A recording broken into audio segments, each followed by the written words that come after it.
We have been so conditioned to believe that dinosaurs are these prehistoric beasts that lived until 65 million years ago that if you dare suggest to anyone they went on Noah's Ark, then eventually just went extinct recently, you're laughed at for following fables instead of science. But remember, the evolutionary scientists need to convince you that dinosaurs lived long before man so they can continue to sell their evolutionary theory. If dinosaurs were alive in just the last few thousand years, Darwin's theory of evolution goes completely out the window. So let's examine some little-known facts about dinosaurs.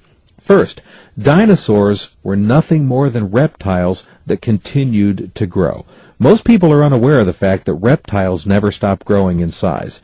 Now, as humans, we know that our noses and our ears never stop growing, but the rest of us does. Same with animals and most of the animal kingdom. They grow to a certain size, then stop growing. While they do get older, they don't get any bigger.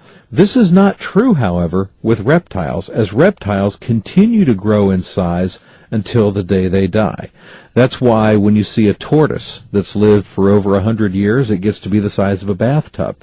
If a tortoise could live for 500 years, it would literally grow to be the size of a garage and would be considered nothing more than one of the many unique types of dinosaur. When we look at dinosaurs, we need to realize that they're nothing more than different types of reptiles, lizards, etc., that continued to grow in size for as long as God allowed them to live. If we remember, the Bible says that before Noah's flood, man lived to be hundreds of years old. Methuselah lived to be 969 years old. It was after the flood that God shortened the lifespan of man. So if God allowed man to live to be several hundred years old, it's very plausible that he also would have allowed animals to live that long too. Remember, we know today that reptiles never stop growing in size throughout their lifetime. So think about what a gecko or a Komodo dragon might look like if it lived for 500 years. Can you say dinosaur? The dinosaurs on Noah's Ark is actually a much simpler prospect than most people assume. First, the fossil record confirms that while there were a handful of dinosaur types that grew to the large size of the Tyrannosaurus rex or the Brachiosaurus, the overwhelming majority of dinosaurs were only about the size of a sheep, approximately 3 to 5 feet in length. That's exactly what the fossil record shows. And that, of course, wouldn't be a problem for Noah's Ark at all. And as for the occasional larger type of dinosaur, God would have merely sent babies to Noah. I mean, think about it.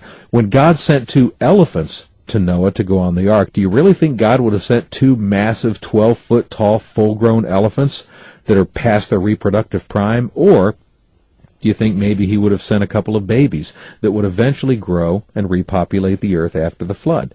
Common sense dictates that he would have sent baby elephants, just like he would have sent a couple of cute little baby Tyrannosaurus lizards that, just like the cute little lion cubs, would eventually one day grow into fierce and dangerous beasts. The evidence that dinosaurs lived with man in recent history is staggering and overwhelming due to the countless artifacts, drawings, carvings, statues, mosaics, and depictions throughout history of Brachiosaurus, Stegosaurus, Plesiosaur, Pterodactyl, Triceratops, T-Rex, and more, as we document in detail later on in this CD.